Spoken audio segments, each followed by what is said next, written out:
冇 BGM。葉佢做啊，葉佢做啊，阿周做啊，要做啊，做啦做啊，my bad。I'm so sorry。我嗰陣時係撳緊喺後度，喺個 Twitch 嗰個頁面度撳緊啲通知，佢好似不時彈啲通知出，我應該撳緊啲通知，我唔知邊度喺度。我再見翻聊天室嘅時候，就做咩有個 mod 已經咩個 mod 已經刪除咗個信息咁樣，怕爆。我係撳唔知撳完啲通知，知唔知點嗨到點鬼啊？我都唔知。I'm so sorry。陣時咪 BGM 啊，喂喂，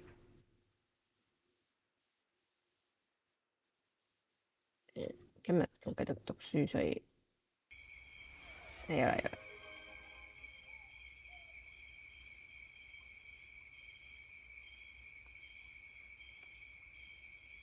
其實你聽唔係聽都聽到㗎，背後啲咦嗰啲雀叫聲，咁大聲啲咁好啲。一就係葉哥打啲嘢，唔係啊，即係葉哥打嗰個，佢應該就 exactly 就上面葉哥咪有個女王飲檸茶嗰個 emoji，佢應該就誒要瘋狂撚。誒貓耳嚟嘅貓耳，等陣要做啊！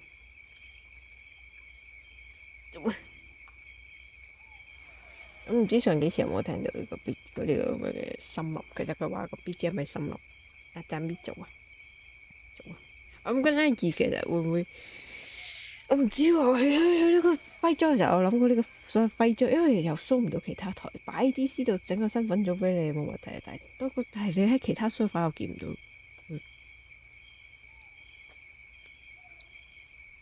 唔得，唔得，係咪拆咗幾接到俾？唔係啊，佢真係揸到一隻嘅啫，所以應該真係我手殘。我都唔知撳咗啲咩。有啲蛇，我諗係啲蚊，唔係嗡森林啫，佢呢個森林聲咯，佢話午夜森林，我啲再 high 啲嘅，好朝早咯，覺得。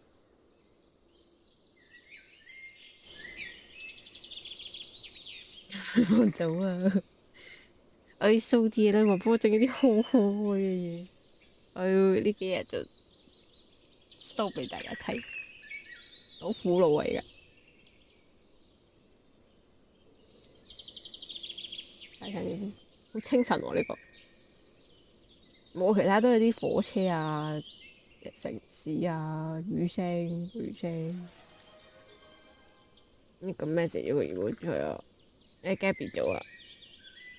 應該係食咁嘅幼稚園小朋友聽到嘅故事，而且教父係童話故事。而家繼續教父。其實我諗緊可唔可以讀呢兩個月讀埋佢，但係我覺得冇可能。一本教父係借女僕，我就嚟搬啦，仆街！而家先讀到第一半，1/3，重生嘅月光，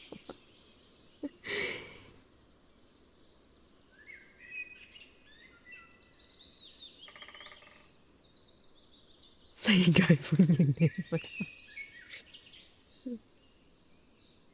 上回讀完了第一部呢個索洛佐同埋個警監，仆街警監就真係被懟冧了，係啦，俾麥可懟冧了。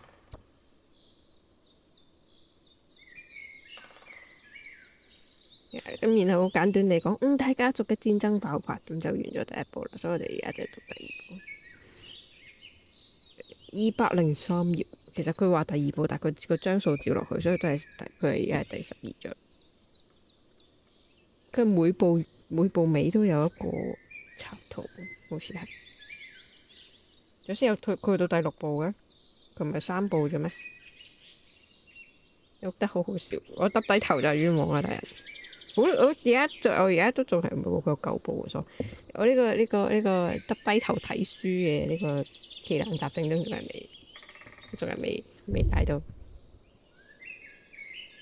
好似睇到司法咁，點司法？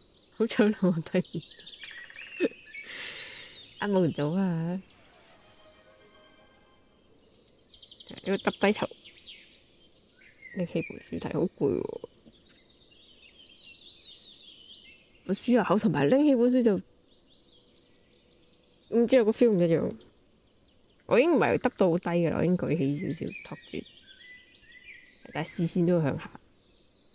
你先讀得舒服，因為舉起就嗱，好易甩 cam，甩 cam，用 book stand 睇，咁奢侈要買個 book stand 返嚟，要有位擺嘅。我角度應該就係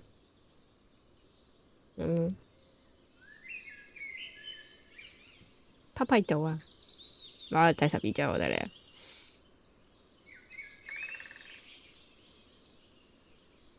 啊！講返佢啊，佢 cam 放喺上面係爛膠碟一樣。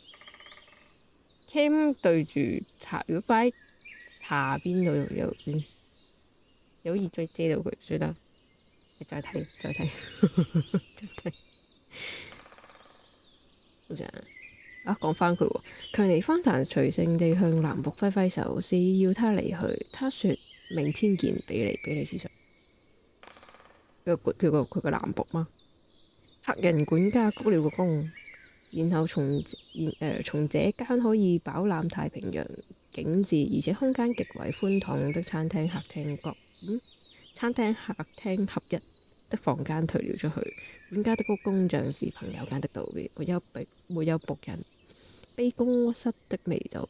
這或許是因為強尼方彈正與人共進晚餐，有管家。屌！見到你個本土大歷史，係時候知拿呢啲嚟委託緊㗎啦。係啊，呢個你同大家 share 委託緊嘅，不過仲好超級前期嘅階段，超級前期係有一段時間之前。不過呢個冇係時候要出手啦嘛。用衣架整 book stand，用衣架整 book stand。呢個應該唔係錢嘅問題，錢都係個問題。我最多個問題係個位置問題，冇位擺。強尼的客人是個名叫沙朗摩爾的女孩，她來自紐約市格林威治村。這回來好萊塢是要在已經頗有名氣的舊情人執導的電影裏扮演一個小角色。當強尼主演福爾茲的電影時，他曾經佢拎到咯，佢真係主演咯。因為之前話佢哋係個俾個福爾茲唔鋸啊嘛，唔妥啊嘛，跟住之後就拎唔到角色啊嘛，跟住要係咯求下教父救佢吧。不過聽日我睇下聽日呢幾日數，大家睇頭有新嘢睇。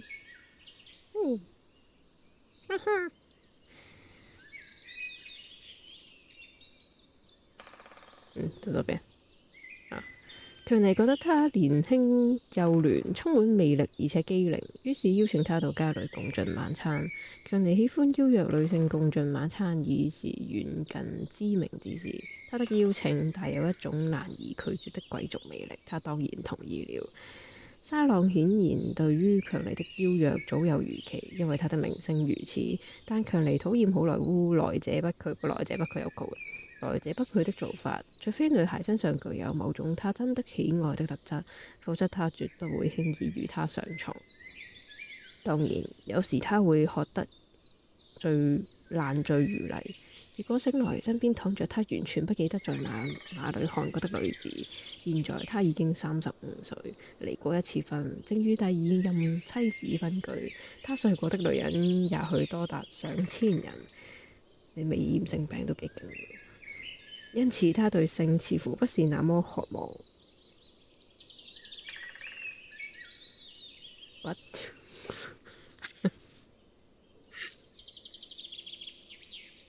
可唔可以唔好用呢個方法嚟表達出食咗太多好西兒嘴刁嘅嗰種感覺？但沙朗的某種特質撩撥着他，所以他還是邀請他共進晚餐。Juliana 有生之年有冇5.0？咁我要呢個時候係我要生存，我要喺呢個葉 B 度生存得夠長，然後女王進步得夠快，會變黑歷史係進步了，所以覺得佢黑歷史。我 Julia 翻嚟參賽，多謝葉哥贊助，葉哥搞掂先，搞掂自己先。係強有時，但係我想講，如果唔計，應該唔計好正式嘅嗰種全 update，但係女王畫，即係唔多唔少咁樣，浸啲 update 應該又唔似啊，其實浸啲 update， 我錯。強尼吃得不多，但他知道年輕漂亮的女孩對於美麗的衣服總是貪得無厭，而且在約會時也吃得多，因此他還是準備了滿桌的菜肴。家裏酒的種類也很齊全，冰桶裏有香檳，酒櫃裏有威士忌、黑麥威士忌、白蘭地與利口酒。利口酒係意大利嗰隻。係，CC 突然間 shout out V，等先，CC 你咪過嚟，你咪想飛台變咗 shout out？我讀埋呢句先。強尼端上酒，一盤盤的菜肴也宜備妥。晚餐後，強尼領着他來到一面全是玻璃的大客廳，從這裡可以遠眺太平洋的景緻。他在高傳真音響上放上艾拉費茲傑羅的唱片，然後跟沙朗坐在沙發上。他與他簡單地閒聊，挖掘他還是個孩子時的樣貌，不管他曾經是個男人婆，還是迷倒所有男孩的萬人迷，不管他過去的長相平凡還是美麗，是孤獨還是開朗，他總能從這些細節中發現動人之處，而這些瑣碎小事總能引發他做愛的慾望。嚟啦，應該出面做下雪嘢同思思做下，咁自己講咯。雖然雪嘢，但係始終我三安雪先，雖然係我聽到晒雪嘢啱啱前一步到，前一早到。頭先講思思收歐咗啊，其實佢咪飛台咩？飛台。做啊，兩位開台辛苦，我見兩位一齊打唱 game，係咪唱 game 嚟嗰隻？兩位開台辛苦啦，我記得好似兩位都打唱 game。感謝兩位大表弟。F 拉斯話事啊，通常根據經驗呢個shout out咁呢個 rate 台咁錯 shout out，即係表示你攰啦。先 F 拉斯啊，快啲入睡。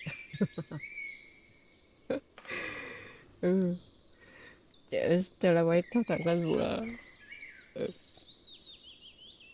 呢度係讀緊書，喺呢邊仲讀緊呢個教父，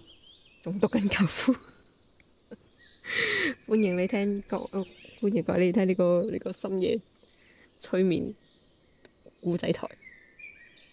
所以啱啱讀嘅內容並不是很催眠，好似降落就講起做愛，讀到做愛嘅部分點啊？你咪開台辛苦啦，係咪嚟笑啊？呢個時候見到雪嘢就要找數。你個雞係咪呢個殺雞係咪要7月啊？我等睇。你揾早到，係咪嚟笑啊？我哋繼續。他們依偎在沙發上，既友善又舒適。他親吻他的嘴唇，個男嘅親吻個女嘅，係啦，因為就咁他你大家唔係好明，冇睇唔到個男性他定女性他，係個男嘅親個女嘅，係啦，他親他的嘴唇，一個冷靜而友善的吻。而當他保持那個樣子時，他也任由他那個樣子。而條女維持嗰個樣嘅時候，條仔都用任由條女係咁嘅樣嘅。個條仔，條頭緊分紅色，好可愛。從巨大的景色如畫的窗子望出去，他看見月光下深黑色的太平洋，就像床單一樣平坦寧靜。你為什麼不放你的唱片呢？朗生問他，他的聲音帶着挑逗，強力對他微笑。他對於他的挑逗感到好笑。我的作風沒有那麼好萊塢，他說。喂，我放來聽聽嘛，他說。條女嚟嘅，要不你唱，你知道的，就像電影一樣，我會開始冒泡，然後融化在你身上，就像熒幕上的女孩一樣。睇先。呢個我會開始冒泡嘅，呢個可以有好色情嘅畫面，但係通常呢個開始我唔知係翻譯定啲咩，直接講開始冒泡好似有啲咩獵奇嘅東西。你美人魚嗎？你要用啦嘛？直接冒泡。係咁，如果你去到睇女性某啲特定部位冒泡嘅咁嘅感覺，就好明顯係色情嘅。我會開始冒泡。強尼忍不住笑了。他年輕的時候幹過這種事，結果總是充滿戲劇性。女孩子故意擺出性感動人的樣子，對着想像的攝影機展現微功。現在的他完全不想對着女孩子唱歌，原因之一是他已經幾個月沒唱歌了，他不信任自己的聲音。另一個原因是業餘人士不明白專業人士有多依賴技術協助。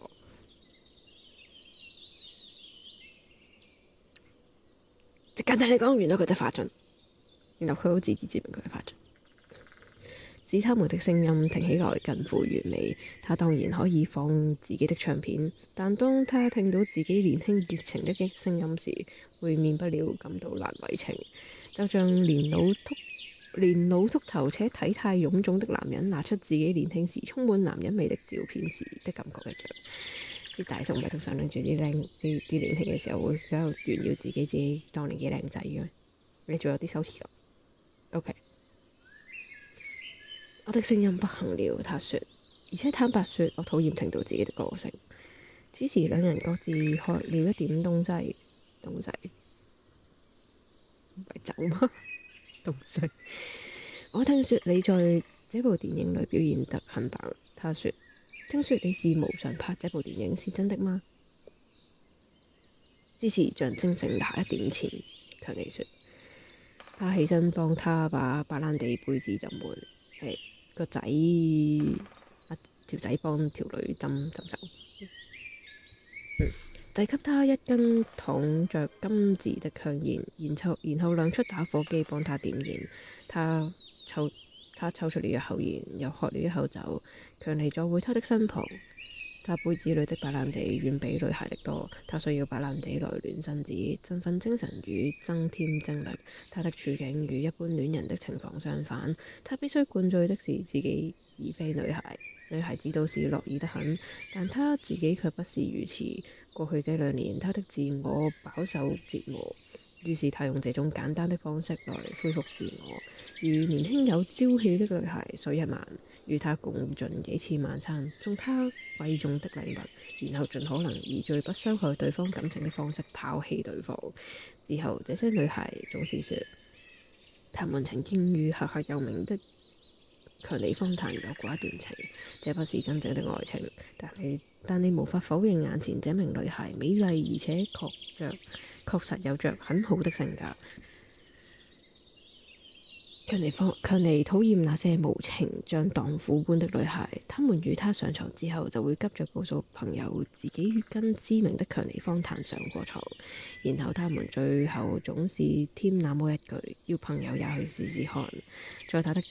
在他的影劇生涯中，最令他吃驚的莫過於一些彬彬有禮的丈夫，當着他的面幾乎像是在說，他們可以原諒自己的妻子，因為就連最守婦道的已婚婦女，會與像強尼方坦這樣的偉大歌手兼電影巨星上床也是可以理解的。他定了驚訝地說不出話來。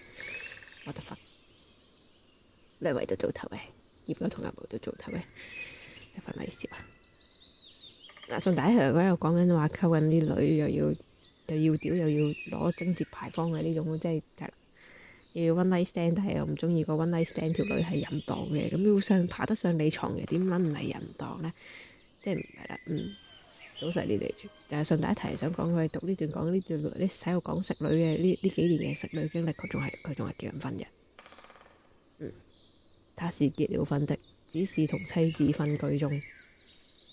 某程度上唔分居都難啊！屌，所以強尼喜歡艾拉費茲傑羅的唱片，他喜愛乾淨的嗓音與乾淨的歌詞。翻咗個白眼，翻咗個白眼。這是他一生中唯一真正了解的東西。他知道自己比世界上任何人都了解這點。強尼躺回沙發上，白蘭地溫暖了他的喉嚨。他感到一股唱歌的慾望，不是配搭音樂，而是跟着唱片哼唱歌詞。然而在陌生人面前，他不可能這麼做。他一邊啜飲着手中的酒，一邊把空出來的另一隻手放在沙朗的膝蓋上。不是因為淘氣，而是像孩子尋求溫暖的官能滿足一樣。他放在膝蓋的手開始牽起他絲質的裙子，露出金色網襪上的乳白色大腿。而一如以往，儘管他經歷了那麼多女人、那麼長的歲月以及那麼熟悉的過程，他一看到這副景象，馬上感到體內有一股溫暖黏結的體液流遍全身。奇蹟依然發生。如果有一天這種感覺像他的聲音一樣不行了，他該怎麼辦呢？他已蓄勢待發。他把酒放在雙花的雞尾酒長桌上，身子對着沙朗。他非常確定，非常小心，而且溫柔。他的愛撫沒有玩弄之意，也不顯得淫蕩好色。他親吻他的嘴唇，個仔親吻個女。阿叔做有一次兒童不宜，大家小心。他親吻他的嘴唇，雙手撫摸他的胸部，然後他的手落到他溫暖的大腿上，大腿的肌膚就像絲一樣細滑柔嫩。他的回吻是溫暖的，但並不熱情。他目前為止喜歡他這個樣子。他討厭女孩子突然間就馬力全開，彷彿他們的身體像馬達一樣，只要一觸碰就會開始吸取情慾，抽吸情慾。即又要屌，即又要屌，又要嫌人哋唔夠矜持咁，要屌你老母！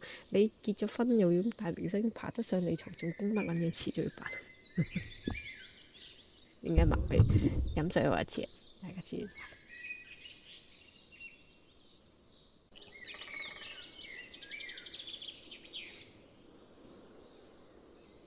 然後強尼開始做他通常會做的事，這種事總能引發他的慾念。他微妙地用中指指尖輕拂他的兩腿之間，一股淺而淡的感受刺激着他。有些女孩甚至沒意會到這個動作是準備做愛的前戲，有些女孩則無法集中精神。她們不確定強尼是不是用手撫摸着，因為同時間他總是親吻着她們。但也有些女孩主動抬起屁股，一下子就讓強尼的手指沒入體內。當然，在強尼還未成名之前，有些女孩則是直接給他一巴掌。這是強尼慣用的技巧，而且一般來說相當有用。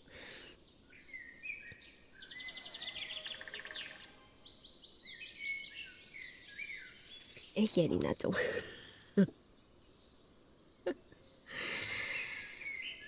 讀緊啲兒童不宜嘅部分，唔知兒童不宜幾耐，留俾佢冇。渣男又點渣嘅啲東西？沙朗的反應很不尋常，他全接受了撫摸、親吻，然後他把嘴從強尼的嘴移開，他的身體微微往後靠在沙發上，並端起自己的酒。那是個冷酷而明確的拒絕。這種事有時會發生，很少見，但發生了。強尼端起酒並且點煙，他用甜蜜的語氣輕輕地說：條女，呢個她係條女。我不是不喜歡你，強尼，你比我想象得還要好，也不是因為我不是那種女孩，只是我必須被挑逗感到興奮，才能跟男人做那檔事。你聽到我的意思嗎？強尼方談對他微笑，他依然喜歡他。我沒有辦法讓你興奮。他感到有點困。呢個字點讀啊？嗱。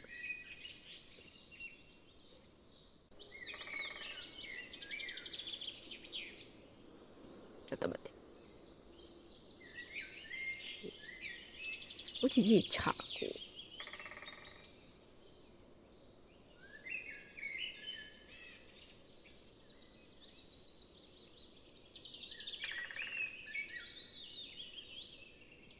我耶連係咪之前仲開收咗台？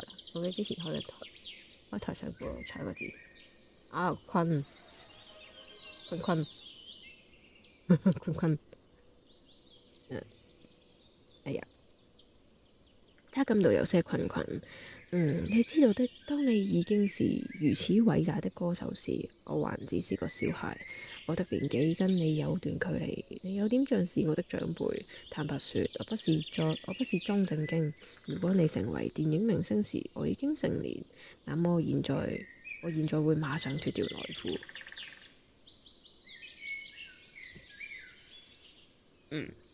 現在強尼變得不太喜歡他了。他很甜，很機靈，他很聰明。他並未因為自己的人脈關係可以協助他進入演藝圈，就投懷送抱，任他予取予求。她是個坦白的女孩，但她也看出別的東西。這種事在過去也發生過。前來赴約的女孩早已打定主意不跟他上床，無論他們有多喜歡他，他們這麼做只是為了能告訴他們的朋友，或者甚至是告訴自己，他拒絕了與偉大的強尼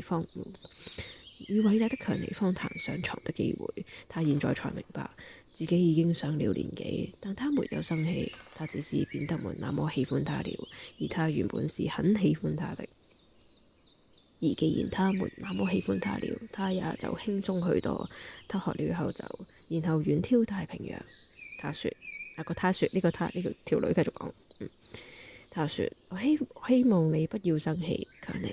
我想我太古板了。我嘗咗好萊塢女孩跟人上床，大概就像親吻互道晚安一樣平常吧。但我初來乍到，還不是很習慣。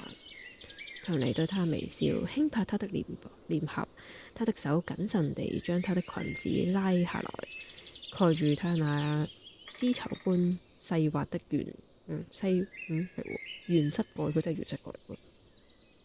我沒有生氣，他說，老派的約會也很好。他沒說出自己的感受，他其實鬆了一口氣，因為他不用證明自己是性愛高手，也不用維持他在銀幕上神一般的形象，他不用聆聽女孩裝出一副他跟熒幕裏一樣行的反應，試圖從平凡無奇的性愛中說不同凡響的結論。他們又喝了一杯酒，不太熱情地親吻了幾回，然後他決定離開。強尼禮貌地說道：以後還有機會邀你共進晚餐嗎？到最後，他還是維持一貫的坦白與誠實。我知道你不想浪費時間，然後大失所望。他說：謝謝你，今晚我玩得很愉快。未來我會告訴我的孩子，我曾在公寓裏與偉大的強尼方談共進晚餐。他微笑，而且你沒有隨隨便便就答應跟我上床。他說，兩人都笑了，他們絕不會相信的。他說，然後這回強尼有些假惺惺地說，我可以給你一份書面證明，需要嗎？他搖搖頭。強尼又說，只要有人不相信，你可以打電話給我，我會擺平他們，我會告訴他們我追你追遍了一整棟公寓，但你抵死不從，這樣說可以嗎？先又老咗啊！怎麼唔記得教父有咁飲？有啊！前面婚禮嘅時候已經有啲鹹濕嘢㗎啦，已經有㗎啦，只不過唔係咁常出現。好消息係我醒住聽書，壞消息係我唔知發夢有啲咩，可能係春，我想講可能係春夢，但係佢最終冇食到，所以我唔知。食唔到嘅春夢好似仲衰。他最後說的話有些太過火了。等先，好似過咗幾分鐘，我可以收埋住嘢啦。顧住讀書，頭先揸到支筆，跟住而家再收埋書嘢先。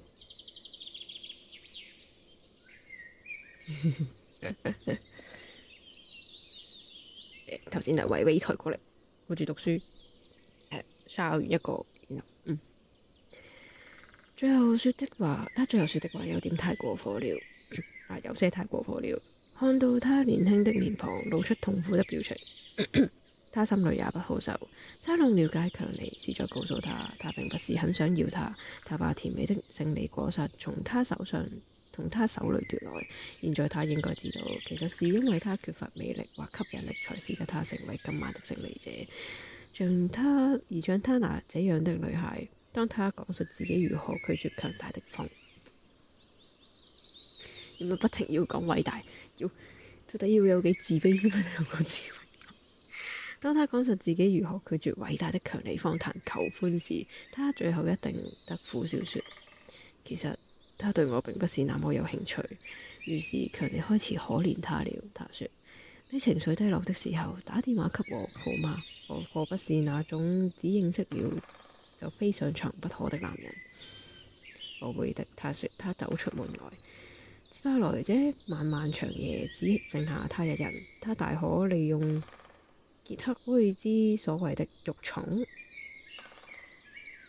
個肉蟲有酷，肉蟲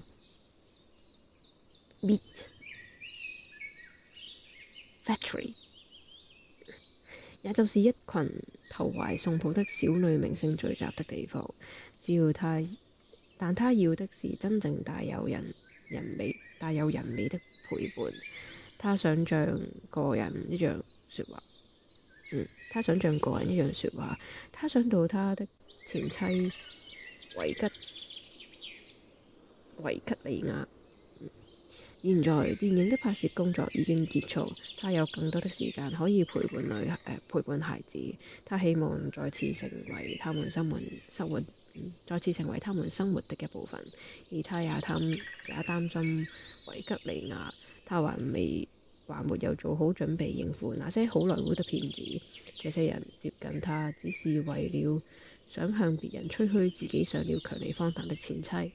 就他所知，目前還沒有人能這麼說。不過倒是有許多人自稱上過他的第二任老婆。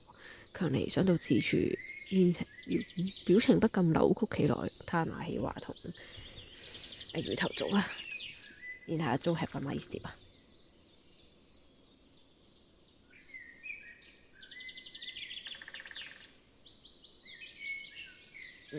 我冇記錯個感覺，呢個感覺上就係佢第一任老婆係好女人，然後就玩，然後就繼續玩女人，然後就係啦，就玩冇咗個好老婆係啦。咁呢個唔知係咪出軌啊、小三定乜鬼？總之玩嘢呢個女好明顯就係個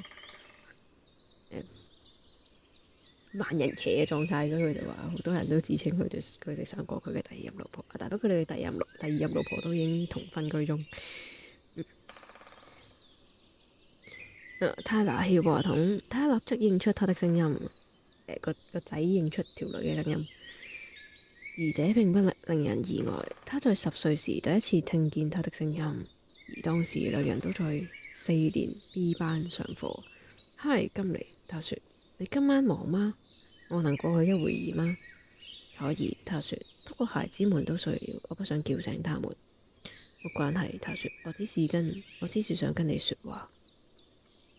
他的聲音有點猶豫，然後他謹慎克制着不顯露出關心的樣子。他問道：發生什麼嚴重的事嗎？什麼事這麼重要？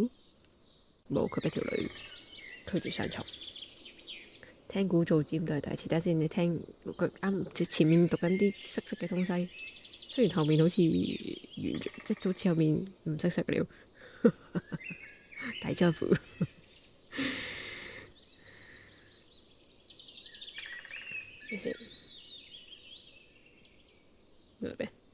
沒事，強尼說，我電影今天殺青，我想我可以看看你，跟你說話。也許我可以看看孩子，只要不吵醒他們的話。那你就過來吧，他說，我很高興你得到你要的角色。謝謝，他說，我大約半小時到。當強尼抵達自己原本位於比弗利山的家時，他並未下車，而是坐在車內看着房子一會兒。他想起教父說的話，他可以過他自己想過的生活。如果你知道自己想要什麼，那可是個天賜良機。然而，他要的到底是什麼？他的前妻正在門口等他。她是個美麗、嬌小、有着深褐色皮膚的意大利好女孩，是絕不會背着他跟別的男人亂搞的鄰家女孩。這點對強尼來說很重要。他還想要他嗎？他問自己，答案是不。首先，他沒辦法跟他做愛，他的感情太舊了。此外，還有一些事與性無關，是他永遠無法原諒他的。但他們已不再是敵人。在客廳裏，他幫他泡咖啡。個女嘅個前妻幫佢沖咖啡，並且拿了自己做的餅乾給他。在沙發上躺一下，他說：你看起來很疲倦。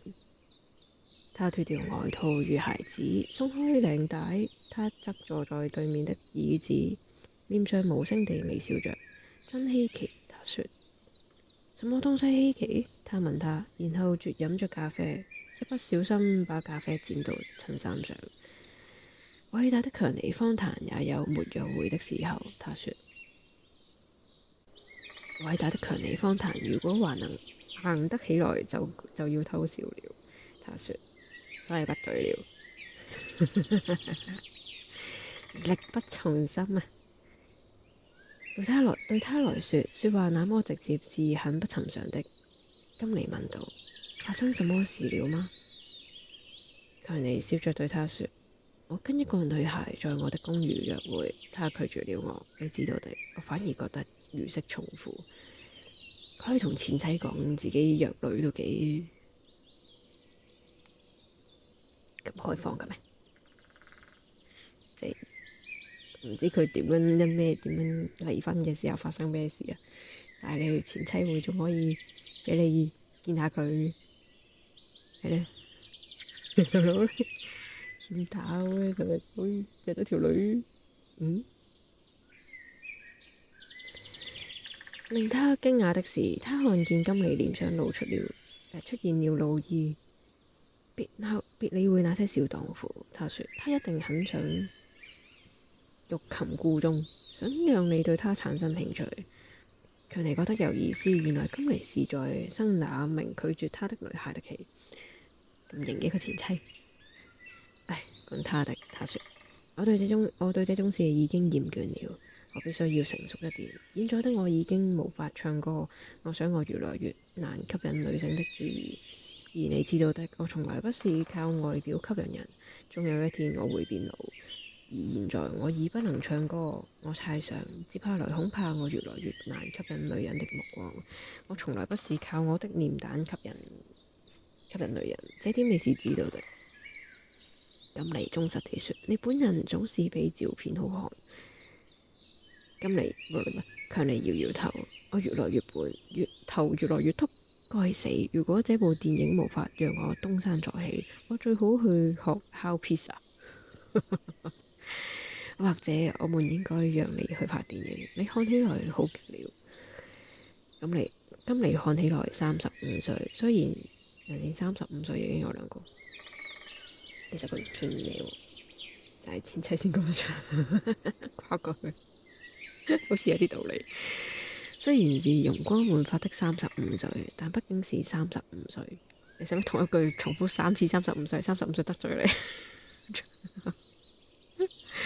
再好萊塢35歲同一句4個嗱，佢呢個35係喺同一句內啊。佢同一句有30，佢個同一句內有4次32歲。35歲其實就跟100歲沒什麼兩樣。年輕貌美的女孩像女鼠一樣湧入城裏，持續1年，有時2年。有些女孩美得令人平息。然而一旦她們開口說話，或追求名利的貪念遮蓋了她們的可愛眼神之後，這些女孩也就沒有任何可取之處。一般的女性從未想過要跟這些女孩競爭外貌。固然你可以提出魅力、智力、時髦與自信這些重要特質，但女孩本身的美卻比這些特質來得重要。要不是這些女孩人數眾多，或許一名普通但長相還不錯的女孩也會有機會踏上星途。而既然強尼方坦可以擁有所有女孩，或幾乎所有女孩，金妮知道他這麼做只是為了奉承她。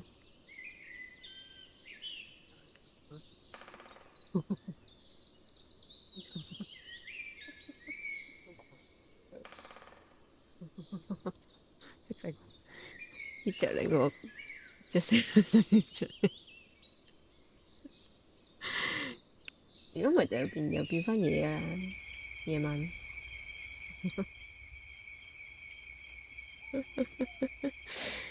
就正嘅平均53，我唔知佢作呢部係咪35歲喎？做到咩？金妮知道他這麼做只是為了奉承她。他在這方面總是善解人意，他總是對女性彬彬有禮，即使在他的名聲達到巔峰的時候也是如此。他會向他們獻殷勤，幫他們點煙開門。由於他做這些事全為了他自己有局，因此更讓那些跟他一起出去的女孩留下深刻的印象。而他對所有女孩都是如此，即使是一夜情的無名女子也不例外。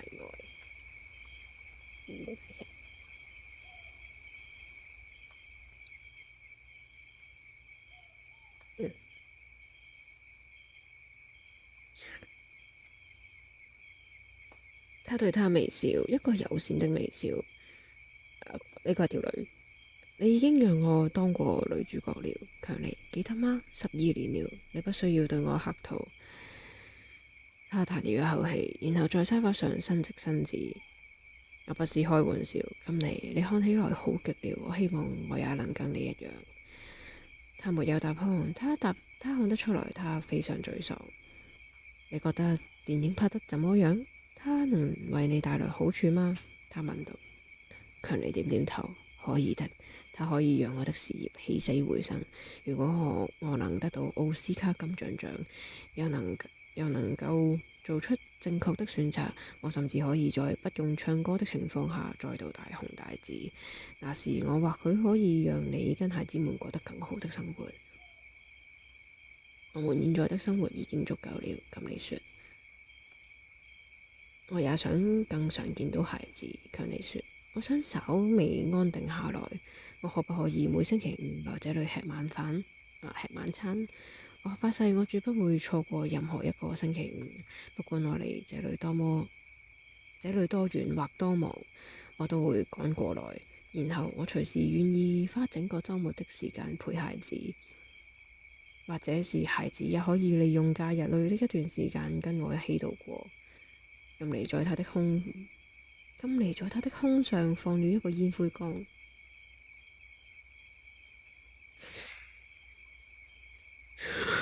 咁佢攤咗梳化度，然後喺佢心口擺煙灰缸。我都可以，他說，我不會再分的，因為我希望你可以繼續當他們的父親。他說這句話的時候完全不帶任何感情，但強尼看着天花板，知道他這麼說是為了彌補其他事。當他們的婚姻破裂時，他的事業走下坡時，他曾對他說的殘酷的事。順帶一提，猜猜看誰打電話給我？他說強尼不玩這個遊戲，他從來不玩。誰？他問道。金尼說你至少可以隨便猜一個。強尼沒回答。你的教父，他說。強尼十分驚訝，他從來不跟任何人講電話。他跟你說什麼？他要我幫助你。金尼說。他說你會跟過去一樣成功，你會振作起來，但你需要人們相信你。我問他，我為什麼應該相信你？他說，因為你是我孩子的父親。他是如此貼心的老先生，但人們卻說了這麼多關於他的恐怖傳聞。跟尼亞痛恨電話，他把所有的分機全拆了，只留下臥房與廚房的電話。現在他們可以聽見廚房電話響起。他過去接電話。他回到客廳時，臉上帶着吃驚的表情。找你的強尼，他說，是多姆克根。他說有重要的事。強尼走進廚房，拿起話筒。喂，湯姆，他說。多姆克根的聲音相當平靜，相當冷靜。強尼，教父要我過去看你。現在電影已經殺青，他要我安排一點事，幫你一把。他要我搭明天一早的飛機。你能來洛杉磯接我嗎？我當晚必須飛回紐約，所以你不用擔心晚上還要花時間陪我。我會過去的，湯姆。強尼說，不用擔心我要撥一個晚上的時間出來，在這裏過夜放鬆一下。我會舉辦個派對。我會舉辦個派對，你可以見見電影圈的人。他總是提出這樣的邀請，他不希望老家的人覺得他瞧不起他們。謝謝，克根說，但我真的必須趕隔天一早的飛機飛回去。隔天的飛機回去，就這樣吧。我明天搭早上11點半從紐約出發的班機，你能過來接我嗎？當然，強尼說。你到的時候待在車子裏。克根說，我下飛機之後派個人來接我，把我帶到你車上去。好的，強尼說。他回到客廳，金尼好奇地看着他。我的教父為我定了一些計劃，想幫我一把。強尼說，他讓我當上電影的主角，我不知道他怎麼做到的，但我希望接下來的事他不要介入。哇，過橋抽板。他在回沙發上感到非常疲憊。金尼說，今晚你就別回家了，何不在客房睡一晚？我不想看到你一個人在自己的公寓裏煩惱。你不覺得寂寞嗎？我不想待在家裏，強尼說。他笑着說，那麼你還是跟以前一樣。他停頓一下，然後說，需要我幫你整理出房間嗎？強尼說，我為什麼不能睡你的房間？他面紅了。不，他說，他對他微笑，而他也會以微笑。他們還是朋友。強尼隔天早上醒來時間已經很晚了。他可以從陽光射進窗簾的角度看出，通常那樣的角度代表已經是下午了。他叫道：嘿，金妮，我還有早餐可吃嗎？他聽見遠處傳來他的聲音：稍等一下。實際上還真只是等一下而已。他一定什麼都準備好了，爐子已經熱好，托盤也已備妥。當強尼點起這天的第一根煙時，他的臥房門開了，兩個小女兒推着早餐車走進來。她們是如此的美麗，讓強尼的心一下子融化。她們清秀的臉龐散發着光彩，好奇的雙眼充滿了奔向父親的渴望。她們綁着老式的髮髻，留着長長的馬尾，身上穿着老式的連身裙與白色漆皮鞋子。她們站在早餐車旁，看着他捻塞香煙，等着他呼喚與張開雙臂，然後他們便投向他的懷抱。他把臉埋進兩個女兒清新芬芳的臉頰中，然後用他的鬍鬚刮他們。FBI 惹得他們尖叫連連。金妮來到房門口，他把早餐車推向前，好讓他能在床上吃早餐。他坐在床緣，幫強尼倒咖啡。等先，咁咪真係未刷牙就食嘢？在吐司上抹奶油。兩個女兒坐在臥室長沙發上看着強尼。他們的年紀已經大到不適合玩枕頭像或抱起來拋着玩。他們已經懂得將蓬亂的頭髮梳得整整齊齊。哦，天啊！他想，很快他們就要長大成人，好萊塢的小混混將會跑來追求他們。他吃的時候會分點吐司與培根給女兒，他也讓他們喝點咖啡。這是他在樂團唱歌時留下的習慣。他們很少跟他一起吃，所以他們喜歡在強尼古怪的吃飯時間，如下午的早餐或早上的晚餐，陪他吃點東西。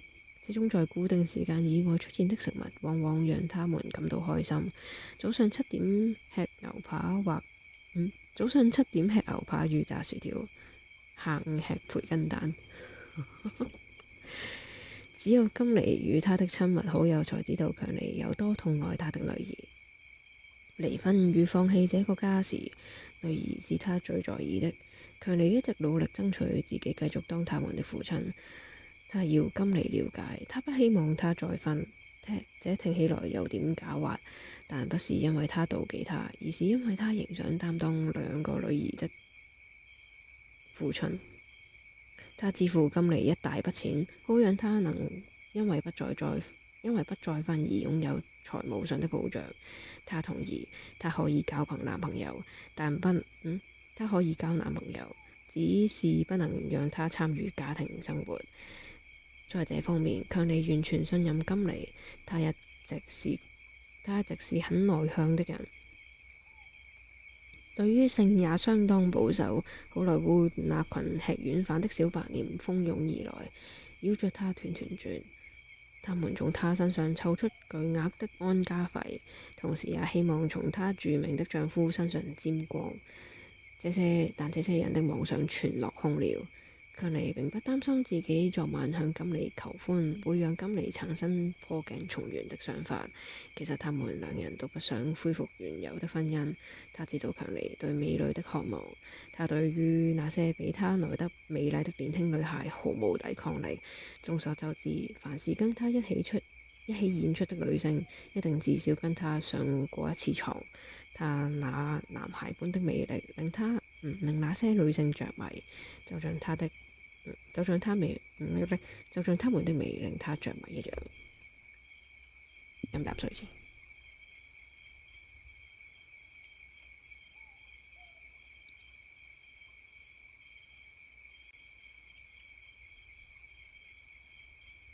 你得趕快穿衣服。金妮說，湯姆的飛機就要到了。他一邊去着，一邊把女兒趕出房間。應該係雪嘅喎。我知道，強尼說。順帶一提，金妮，你知道我正在辦離婚手續嗎？我又要成為自由的單身漢了。他看着他穿好衣服。自從柯里昂閣下女兒婚後，他們達成新協議以來，他在這裏一直留有乾淨的換洗衣物。還有2星期就耶誕節了，他說，要不要把你哋算在計劃裏？這是第一次他考慮假期的事。當他的聲音還行的時候，假期完全是他用來賺錢的歌唱表演時間。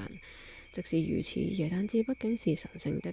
如果他錯過這個耶誕節，那麼這將是他第2個沒有排定檔期的耶誕節。去年他正在西班牙追求他的第2任妻子，試圖讓他答應他的求婚。所以佢哋嘅呢個第2任婚姻1年都冇。可以，他說平安夜與耶誕節，他沒有提到除夕，那是他每隔一段時間就需要來一次的狂歡夜。他會跟朋友喝個爛醉，並且不希望妻子在旁邊，不希望妻子跟在旁邊，而他一點也不感到歉疚。他幫他穿上外套並擦了幾下。他總是極要求整潔。他看得出來，他正在皺眉，因為他穿的襯衫洗燙的方式不合他的喜好。袖後的鏈扣也是他許久未曾佩戴的。對於他現在喜愛的穿着方式來說，這對鏈扣是稍微花俏了點。金妮輕輕地笑着說：湯姆看不出有什麼不同的。家中的3名女性陪着他走到門前，來到他的車子停放的車道上。2個小女孩握着他的雙手，一邊一個。他的前妻走在他後面。強尼看起來很高興，金妮也感到開心。當他走到車子旁邊時，他轉身輪流將小女孩舉到空中，然後親吻他們，再放他們下來。他也親吻前妻，然後上車。他不喜歡拖泥帶水的道別。點解飛咗？哇！呢個先係一節仔咋，嗰一節仔而家先讀完。好長，呢張好長。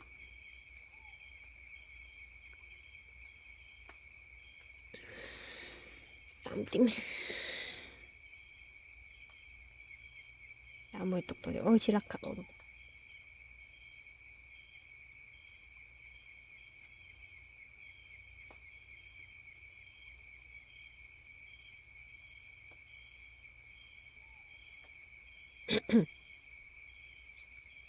開始都甩咳。強尼的公關人員與助理已經把事情安排好了。一輛配有司機的車子，出租車已經在他的家門口候着。車內坐着公關與另一名隨行人員。強尼停好車，隨即轉進這輛車內。他們一路開往機場。當公關下車去接機時，強尼在車裏等着。湯姆進到車內，他們握手，然後開回強尼的家。最後，客廳裏只剩下強尼與湯姆兩人之間的氣氛頗為冷淡。強尼無法原諒湯姆在康妮結婚前的那段時間不讓他跟老爺子說話，而當時老爺子正在生着強尼的氣。客根從未為自己的行為辯解，他不能，因為大家對老爺子有敬有畏，因此即使怨恨，也只能衝着旁邊的客根身上來，而這也是客根的工作之一。你的教父派我來幫你處理點事，客根說。我希望在耶誕節之前這件事就能處理完。強尼鬆鬆肩。電影已經拍完了，電影是個公正的人，他待我很好，我的部分太重要了，不可能輕易被剪掉，讓沃爾茨白白付我酬勞，而他也不可能讓花了1000萬元拍攝的電影作廢，所以現在都要看觀眾喜不喜歡我在電影裏的表現了。客根謹慎地說：對演員的事業來說，獲得金像獎真的很重要嗎？還是說那只是一個噱頭，其實沒有太大意義？他停頓一下，馬上又接着說：當然，這是一項榮耀，每個人都想得到的榮耀。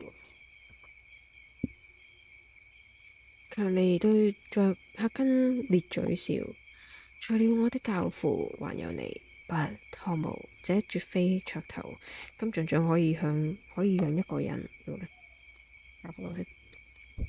像獎可以讓一個演員紅10年，他可以挑角色，觀眾都會去看他的電影。金像獎不是全部，但對演員來說卻是這個行業最重要的東西。我就指望自己能贏得這個獎，不是因為我是個偉大的演員，而是因為眾所周知我原本是個歌手，而這個角色即使交給我演，也不太可能出錯。老實說，我覺得自己表現得很不錯。赫根鬆鬆肩說道：你的教父告訴我，以現在的情勢來，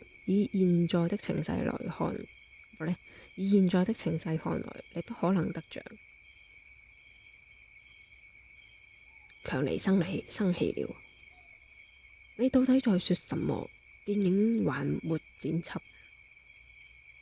更別說上映了。老爺子甚至也不是電影業的人，你大老遠飛了3000里，難道只是為了跟我說這些屁話？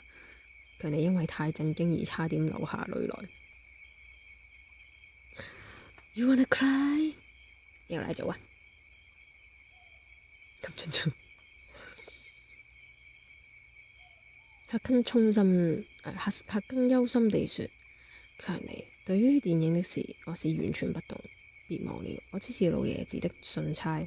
但是我們的確討論過你的事好多回。他擔心你，也擔心你的前途。他覺得你仍需要他的幫助，而他想一勞永逸地解決你的問題。所以我才來到這裡來推動這件事。但你必須成熟一點，強尼，你不能一直把自己當成是一名歌手或演員，你必須把自己視為推動者，一個擁有權力的男人。強尼一邊笑着，一邊為自己倒酒。如果我無法贏得奧斯卡，我就跟我的女兒一樣柔弱了。我的喪子已經不能唱了。如果我還能唱的話，也許我還能做點什麼。哦，該死！我的教父居然知道我拿不到這個獎。好吧，我相信他知道，他絕不會出錯。他絕不會有錯。赫根點了一根小雪茄。我們得到消息，記得會遲不想花片長的錢來支持你角逐金像獎。事實上，他告訴每個投票的人，他不希望你得獎。他把廣告費與一切相關的資金全抽了回來。他還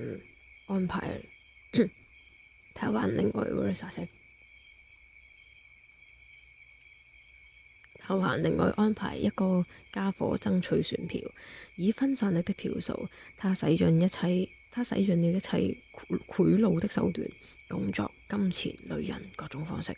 而他這麼做的同時，還設法不傷害到他的電影，或盡可能將傷害降到最低。強尼鬆鬆肩，他又倒了一杯威士忌，然後一飲而盡。那我死定了。赫根看着他，嘴巴不滿地捲曲起來。喝酒對你的聲音沒有幫助的，他說。去你的，強尼說。赫根的臉突然間變得無動於衷，然後他說：好，那我就純粹談生意上的事。強尼放下酒杯，走到赫根面前。我很抱歉我說了那樣的話，湯姆。他說：天啊，我真的很抱歉，我把氣出在你身上，因為我想殺了傑克沃以前那個雜種，而我又不敢出言頂撞我的教父，所以才對你說了不得體的話。他的眼含淚水，他把空威士忌酒杯扔向牆壁，但他的力度不夠，厚重的玻璃杯居然沒有粉碎，反而順着地板滾回他的腳邊。他看着酒杯，感到既挫折又憤怒，然後他笑了。搞什麼？他說。他走到房間的另一邊，然後坐在赫根對面。你知道的，我的事業原本是一帆風順，我與金利離婚之後，一切就開始變調。我失去了我的聲音，我的唱片停止發售，我接不到任何拍片邀約。然後我的教父生我的氣，不願接我的電話。即使我去了紐約，他也不肯見我，他也不願見我。你總是阻止我與教父說話，我怪責你。但我知道沒有老爺子的命令，你不可能這麼做，但又不能對教父生氣，那就像對上帝發火一樣。所以我只能罵你，但你從頭到尾都沒有錯。而為了表示我的道歉是真心誠意的，我會接納你的建議，在我的聲音恢復之前，我會滴酒不沾，好嗎？強尼的道歉是誠懇的。赫根忘了自己的不快，眼前這個35歲像男孩一般的男子，肯定有什麼特質。第一次屌，強尼自己都35歲，不停喺度提佢前妻35歲做乜嘢？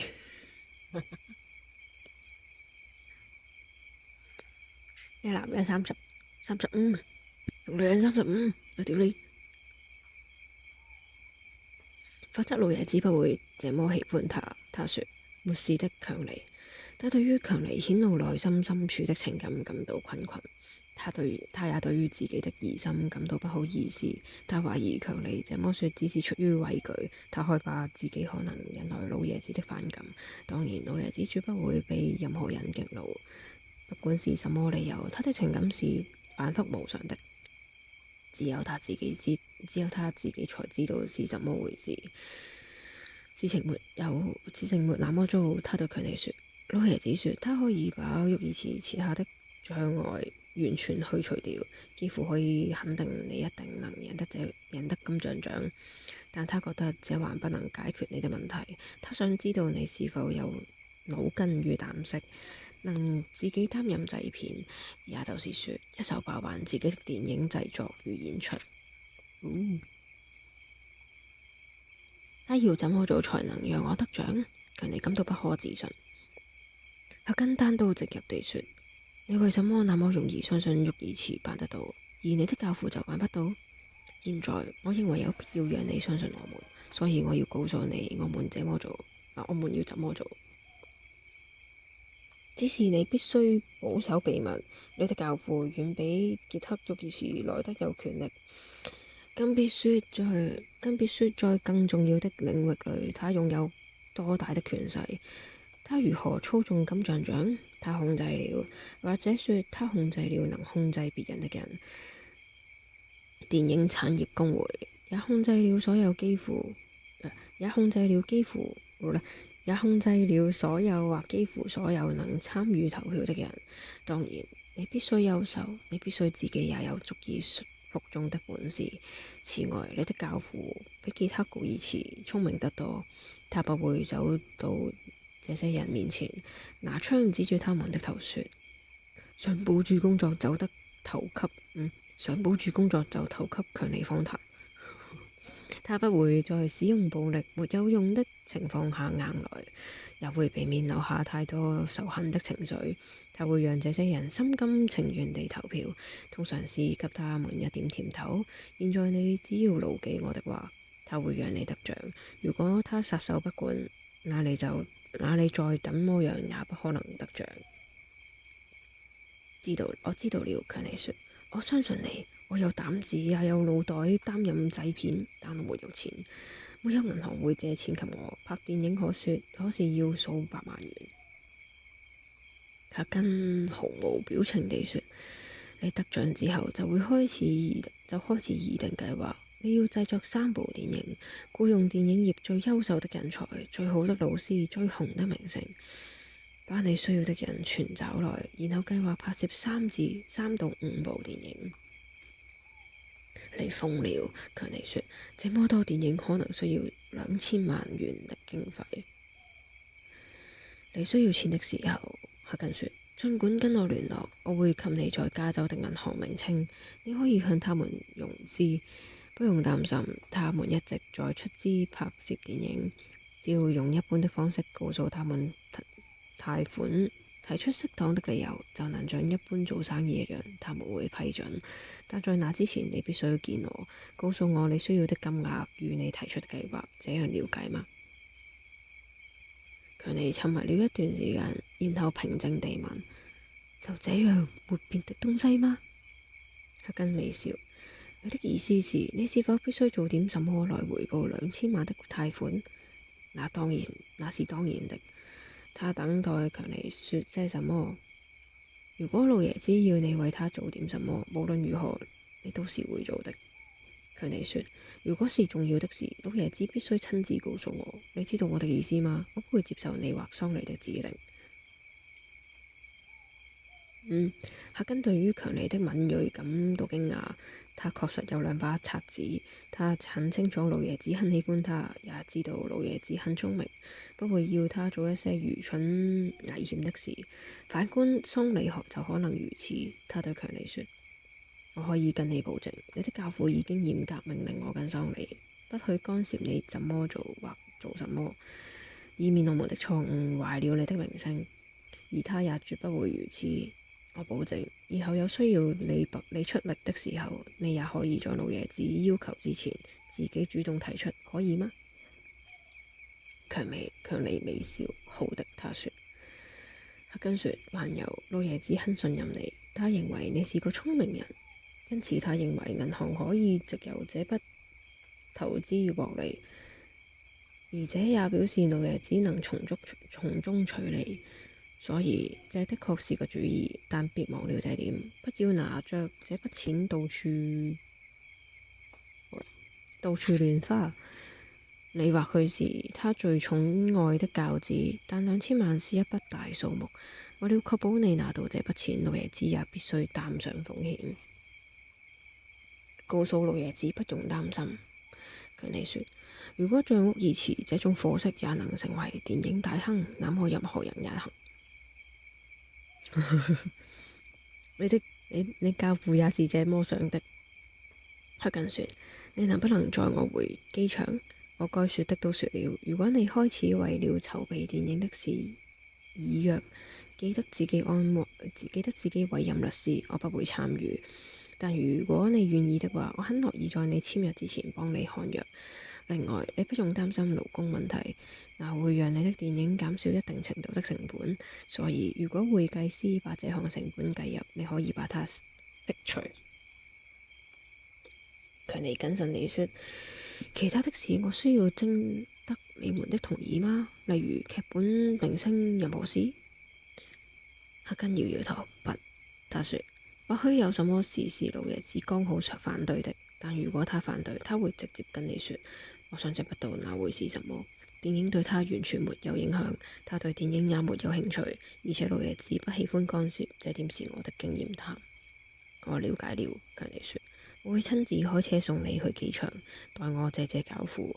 我想打電話向他致謝，但他從不接電話。我可以順便問一下嗎？教父為什麼不接電話？赫根聳聳肩，他幾乎不講電話，即使他說的內容完全無可非議，他也不希望自己的聲音被錄下來。他擔心自己的話被移花接木，成為另一個模樣。我想這是真正的原因。總而言之，他唯一憂慮的是日後當局會網羅他的罪名，所以他不想讓對方有機可乘。他們坐進強尼的車，然後開往機場。赫根心裏想着，強尼這個人比他原先想的要來得精明，他的腦子是有東西的。光從他親自開車載他到機場這點就能證明這點。就是要放低身段，老爺子自己也深信這點，還有認錯道歉，那顯然也是發自內心的。他認識強尼很久了，他知道強尼的道歉並非出於恐懼。強尼一直是膽子很大的人，所以他才處處惹上麻煩。他的電影老闆是一個例子，女人則是另一個例子。他也是極少數不畏懼老爺子的人。強尼與麥可也許是赫根認識的人當中唯一稱得上有這種膽量的人，因此他的道歉絕對是誠懇的，而赫根也接受了。往後往後幾年，他跟強尼勢必會有很多見面的機會，而強尼必須通過下一場考驗。他的聰明才智將因此獲得印證。他必須為老爺子做點事，而且不能顯露出是老爺子要求他或強迫他履行協議而做。哈根猜想着是否強尼聰明到足以察覺這宗教育的弦外之音。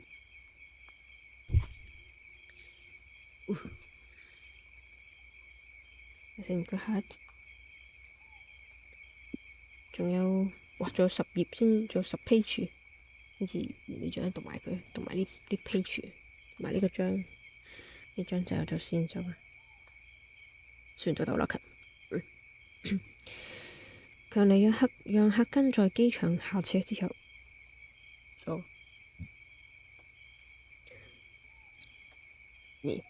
強尼讓哈根在機場下車之後，開括號，哈根堅持不讓強尼陪他在機場候機，閂括號。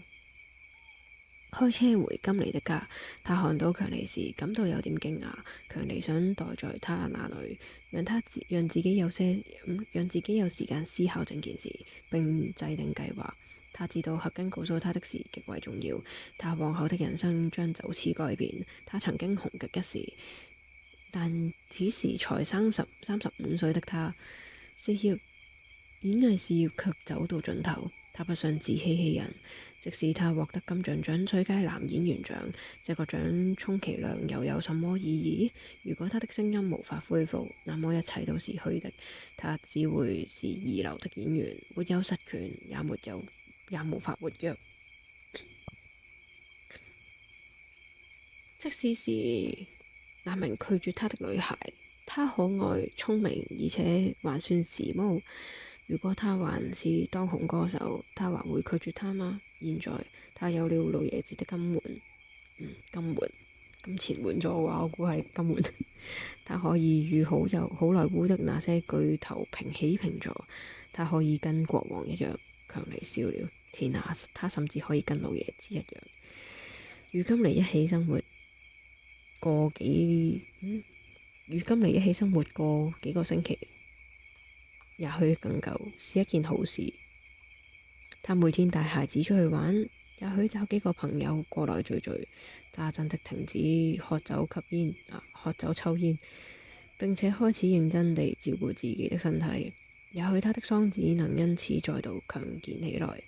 若真如此，再加上老爺子的資金，那他可就天下無敵了。他將擁有古代的帝王，而且這在美國是可能發生的。然而，這一切並非仰賴於他能否恢復聲音，靠的也不是觀眾有多喜歡看他的電影。這是一個植根於金錢的帝國，也是最特別、最令人夢寐以求的權力。金尼為他準備了客房，他不會跟他同房，他們也不會以夫妻的身份一起生活，他們不可能恢復以往的關係。雖然外頭的八卦專欄作家與影迷都認為強尼應該對婚姻破裂負最大的責任，但耐人尋味的是，強尼與金尼兩人心知肚明，金尼才是最該為離婚負責的人。當強尼方壇成為最受歡迎的歌手與音樂電影喜劇紅星之後，他從未想過拋妻棄子。他身上的意大利氣味太濃厚，他的行事也太老派。當然，他曾經做過不忠實的事，以他所處的行業來說，要避免這種事似乎不太可能。但他也一直暴露在誘惑之中。儘管強尼看起來相當瘦弱，但他跟許多小骨架的拉丁人一樣，雖然瘦，但肌肉卻相當結實，帶有強烈的性慾。女性看到他的驚訝神色，總讓他自得意滿。他喜歡跟嬌羞甜美、看起來像處女的女孩出門。然後當他脫下女孩的上衣，露出他們渾圓飽滿的胸部時，那沉甸甸的淫蕩感與他們與他們與浮雕般端莊的面孔形成強烈的對比。他喜歡從外表性感的女孩身上尋找羞澀或任由擺佈的反應，就像做假動作的籃球員一樣，欲拒還迎。他們還會裝出已經跟上百的男人睡過的樣子，然後當他折騰了好幾個鐘頭後，才插入他的體內，再插入他們體內，開始辦起正事時，才發現他們是處女。好萊塢的人都取笑他對處女的痴迷，他們說這是老意大利佬的喜好與守舊。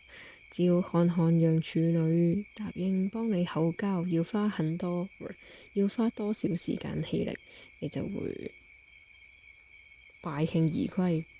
哪怕最後真的讓你幹上了，你也不會開心到哪兒去。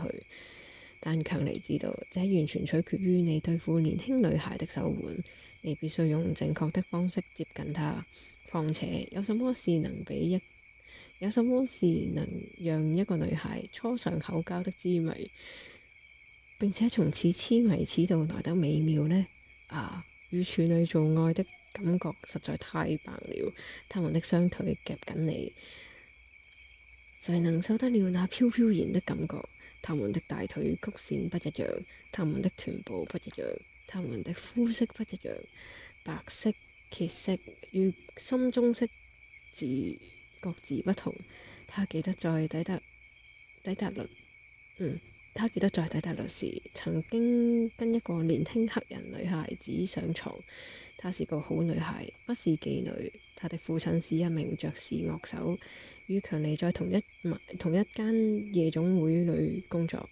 她是強尼遇見的女孩中最甜美的一位。她的唇上起來就像撒了胡椒粉的溫暖。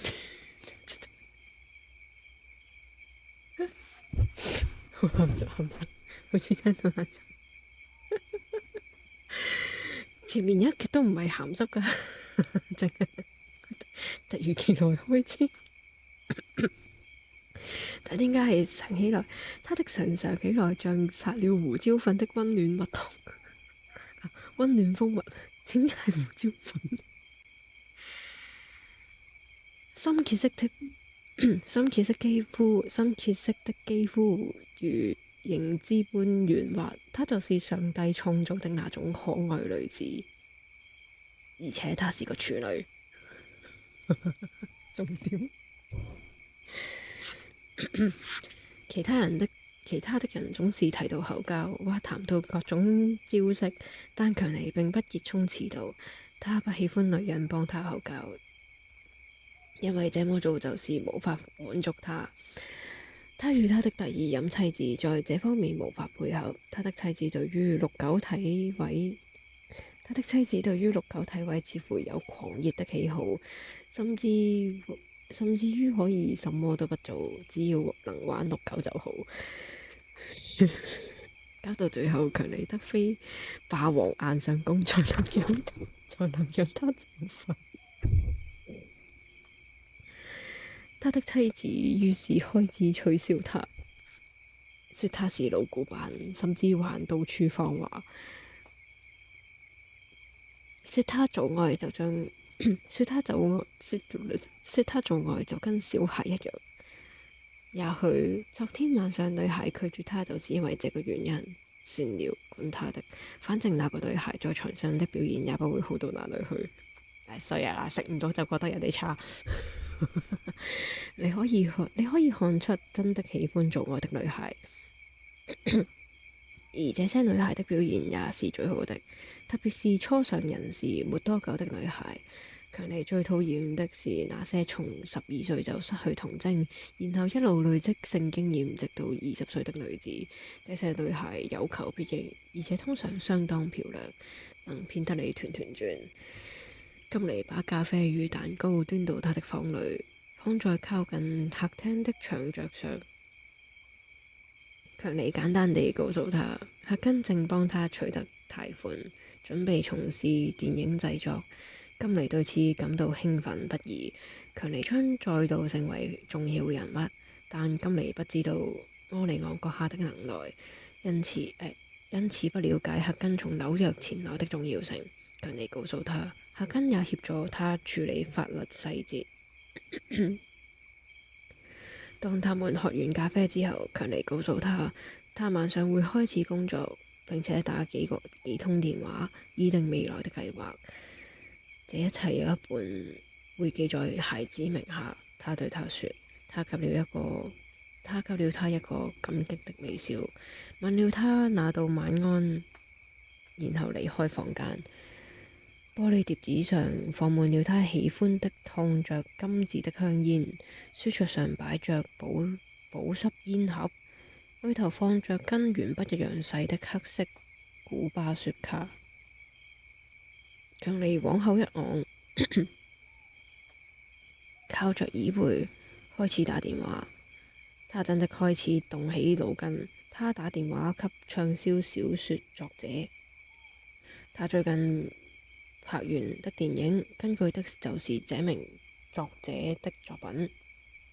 這名作者跟強尼一樣年紀，一路走來相當辛苦，但現在終於成為文學界的名人。他來到好萊塢，原本期待自己被當成大人物，但卻像大多數作者一樣被當成一坨屎。一晚，強尼親眼看見這名作者在布朗德比餐廳遭到羞辱。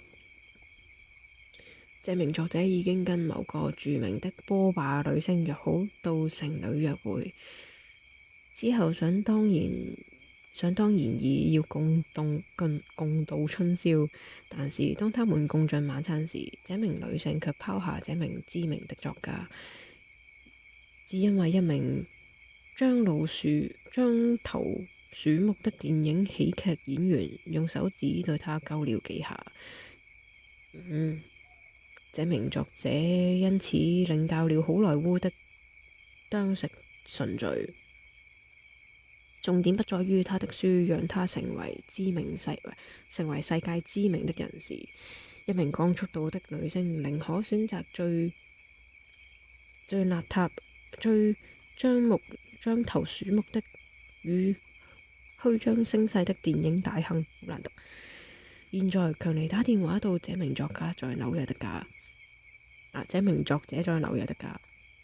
感謝他在書裏為他寫了非常棒的角色，他極力的奉迎這名作者，然後不經意地問他下一部小說進行得如何，以及大致的內容。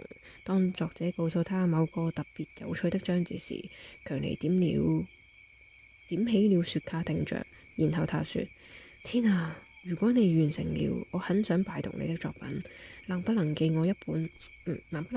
本給我？或許我能幫你爭取到一份合約，內容會比你跟育兒池定得更好。強尼聽見作者急切的聲音，當下就明白自己猜得沒錯，育兒池騙了這家伙，只讓他分得微薄的利潤。強尼說，他在假期過後可能會去紐約，屆時他們可以共進晚餐，順便跟他幾個朋友見面。我認識幾個漂亮小妞。強尼開玩笑地說，作者笑着說沒問題。接下來，強尼打電話給他剛剛結束拍攝的電影導演與攝影師，感謝他們拍攝期間對他的協助。他故作神秘地告訴對方，他知道育兒池反對他，因此他更加感謝他們的協助。如果他們有需要幫忙的地方，隨時可以打電話給他。然後強尼打了最難的電話，也就是打給育兒池。他感謝對方給他這個角色，並且表示自己很樂意隨時跟他合作。強尼這麼做只是為了蒙騙育兒池。強尼做事向來光明磊落，說話也很率直。但幾天後，育兒池將發現他的詭計，並且對於強尼的背信感到吃驚，而這正是強尼要育兒池品嚐的滋味。打完電話之後，強尼坐在書桌前抽雪茄，旁邊的小桌放着威士忌，但強尼已經對自己與赫根許下承諾，絕不飲酒。他甚至連根也不去抽。其實這很荒謬。他的喪志並不會因為他戒煙戒酒而有所改善。其實只要不過量就行了，但管他的，哪怕是一點機會，強尼也希望能把握住。現在的他可是充滿鬥志。此時，整棟屋子靜悄悄的，他的前妻睡了，他痛愛的兩個女兒睡了。於是他開始回想他拋妻棄女的情景。那是他人生中最不堪回首的時刻。他為了一個蕩婦，也就是他的第二任妻子而拋棄他們。但即使是現在，想到那個女人，他還是會微笑。從許多方面來說，她仍不失為一名可愛的女子。此外，她的人生獲得拯救的一個關鍵，就是從她下定決心不再憎恨女人的那天開始。說得更清楚一點，是她從決定不再憎恨第一任妻子與女兒，她的那些女朋友，她的第二任妻子與之後又陸陸續續結交的女朋友那天開始，一直到沙朗摩爾拒絕她，好讓自己有機會向別人吹噓她拒絕了偉大的強尼訪談的求歡，她也不會心存怨懟。仲有4頁。他與樂隊到處巡迴演唱，然後成為一名廣播明星與電影舞台秀明星，最後終於參與電影演出。在這段時間，他過着自己想過的生活，想跟哪個女人上床就跟哪個女人上床。他絕不讓這些事影響他的私人生活。接着他更愛上了馬哥艾什頓，而後者很快就成為他的第二任妻子。他瘋狂地迷戀這個女人，他的事業走下坡，他的喪子元旦，他的家庭生活一塌糊塗。到最後，他終於落得一無所有。重要的是，他的為人一直慷慨而公正。當他與第一任妻子離婚時，他把自己所有的財產全分了他。他確保自己的兩個女兒都能從他的每張唱片、每出電影、每場俱樂部演出，所有他的一切收益中分得一份。當他名利雙收時，他從未拒絕第一任妻子的任何要求。他幫他的兄弟姊妹、他的雙親，甚至連第一任妻子小時候陪他一起上學的女性朋友及其家人也一起照顧。他從來不是高傲的名人。他曾經在妻子兩個妹妹的婚禮上唱歌，而這種事他是極不願意做的。他從未拒絕前妻任何事，除了放棄他自己的人格。然後，當他的事業跌到谷底，當他無法接到電影工作，當他無法唱歌，當他的第二任妻子背叛他時，強尼只能跑去跟金妮與女兒住幾天。某天晚上，他因為覺得自己很差勁，而跑到金妮面前哀求他的同情。那天，他聽了自己的唱片，發現自己的聲音實在很難聽。他認為是錄音師的搞的鬼，故意破壞他的聲音。直到最後，他才相信那的確是他自己的聲音。於是他摔破了舞片，就此不再唱歌。他感到羞恥。此後，除了在康尼安利昂的婚禮上與尼諾合唱，其他的時間他連一個音符都不肯哼唱。強尼永遠也忘不了當金妮得知他的不幸時，臉上浮現的表情。雖然那只是在他臉上出現幾秒鐘，卻足以讓他終身難忘。那是一種幸災樂禍的表情。那個表情使他相信金妮這些年來不僅輕視他，也痛恨他。不過金妮很快就恢復原狀，並且冷靜而禮貌地表達了慰問之意。強尼也假裝接受他的好意。往後幾天，他去見了這些年來他最喜歡的3個女孩，他仍維持朋友關係，有時還會睡在一起。只不過像是朋友那樣的感覺。強尼過去曾盡自己的所能幫助這些女孩，也曾贈送他們價值數十萬元的禮物或工作機會，但在他們的臉上居然出現同樣幸災樂禍的神情。這也是在這段期間，強尼覺得自己必須要做決定。他可以跟好萊塢許多人一樣，例如成功的製片、作家、導演、演員，這些人懷着慾念與怨恨追求着那些美女。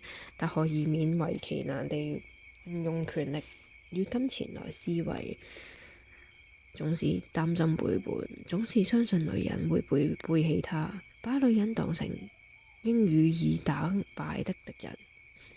或者他可以拒絕輕視，可以拒絕敵視女人並繼續相信他們。強尼知道自己受不了不愛女人，個不字有曲。無論女人如何背叛與不貞，如果他停止愛他們，那麼他靈魂中有一部分將會死亡。即使他最愛的女人私底下希望他遭受打擊、羞辱或厄運，他也認為不要緊，哪怕女人以最可怕的方式，但不是性上面對他不忠，他也認為沒關係。於是強尼跟這些女人做愛，送他們禮物，並忍受他們幸災樂禍所帶給他的痛苦。他原諒這些女人，而他的回報是能擺脫女人，就此過着極度自由的生活，並且盡情地跟女人做愛。不過到目前為止，他依然對於自己不忠於女人沒有絲毫的愧疚。他對於自己對待金妮的方式毫無罪惡感。他堅持自己是孩子的唯一的父親，但他從未考慮過要跟金妮破鏡重圓，而他也讓他知道這一點。這是他從巔峰往下跌落時唯一僅存的東西。他已長出了厚皮來面對自己給予女性的痛苦。強尼感到疲倦，準備上床睡覺，但記憶中有件事依然揮之不去，那就是利諾瓦倫提一起唱歌。突然間，他知道有一件事最能取悅柯里昂閣下。他拿起話筒，要接線生訪他轉到紐約。他打電話給桑尼柯里昂，跟他問尼奧瓦倫提的電話號碼，然後他打電話給利諾。利諾聽起來有點醉，跟以往一樣。嗨，利諾，你想不想來這裏為我工作？強尼說，我需要一個信得過的人。利諾開玩笑說，天啊，我不知道。強尼，我找到一份開卡車的差事，可以沿路跟家庭主婦亂搞，每星期可以淨賺150元。你想出多少錢？我一開始可以給你500元，並且安排你跟電影明星見面，怎麼樣？強尼說，或許我會讓你在我的派對上唱歌。好啊，讓我考慮一下。利諾說，讓我跟我的律師、會計師以及我的卡車助手談談。嘿，我不是開玩笑的，利諾。強尼說，我需要你來這裏，我要你明天早上搭飛機過來，簽一份契約，周薪500元，為期1年。然後如果你偷了我的女人，我會炒你魷魚，但至少你還拿得到1年薪水，可以嗎？對方沉默了好一會兒，利諾的聲音變得清醒。強尼，你是認真的嗎？強尼說，我是認真的，小子。我在紐約有經紀人辦公室，你過去找他們，他們會給你機票與一些現金。我明早會打電話給他們。那你明天下午過去那裏，了解嗎？然後我會找人去接機，把你載到我家。雙方又停頓了好一陣子，然後利諾的聲音非常緩和而不確定地說，好吧，強尼。他看起來一點醉意也沒有。強尼掛上電話，準備上床。自從他摔碎母片以來，心情從來沒有那麼好過。我讀完12章啦，你俾13章就下次先啦。好似睇落去好似下次13好似都仲係講距離，個鼻好痕。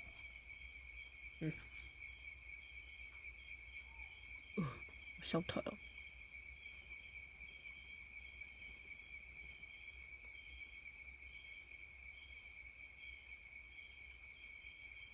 收台。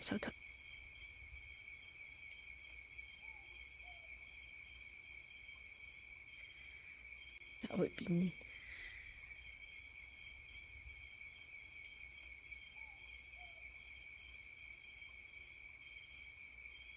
收台。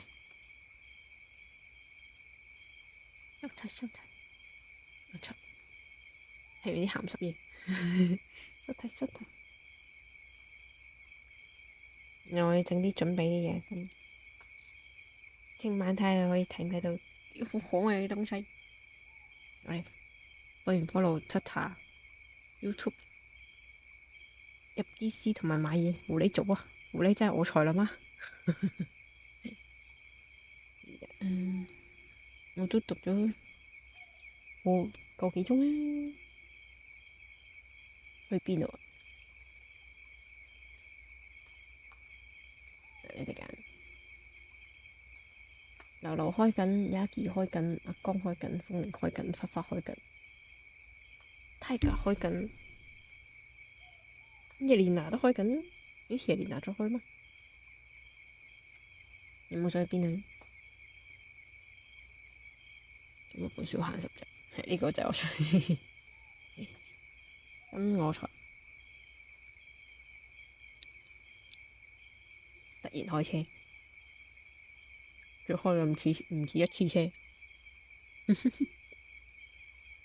有冇想去邊啊？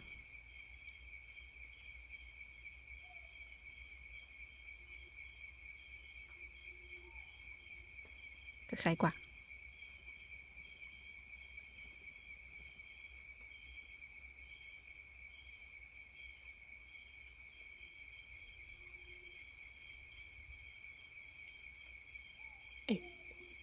嚟7個選擇，而家7個選擇，揀啦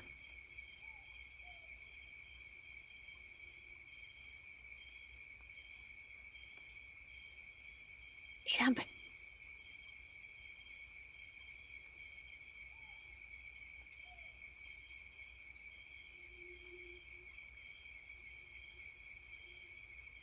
200，7個。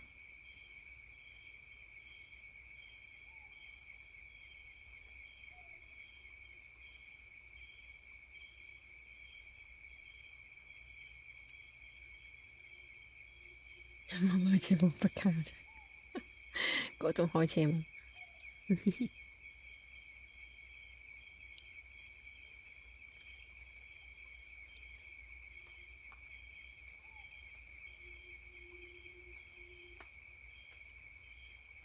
去邊？我就點指兵兵算啦。點指兵兵點着，誰人造大兵？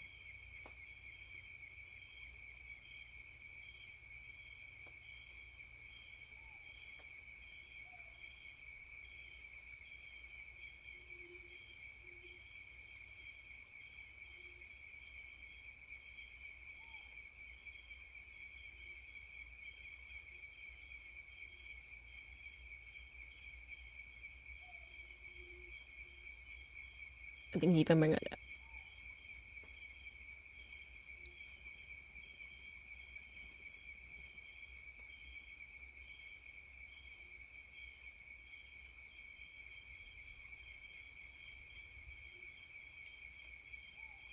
喂，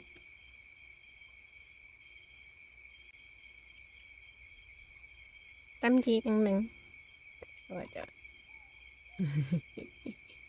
佢應該唔知啊，應該未收啩，邊個未收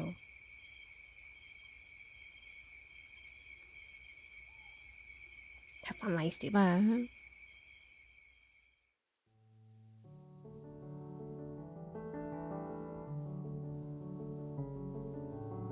各位拜拜呢，聽晚工作台見。Pepe. Pepe, really Pepe. Thank you, Pepe. Pepe. Ada Hifida. Let's go.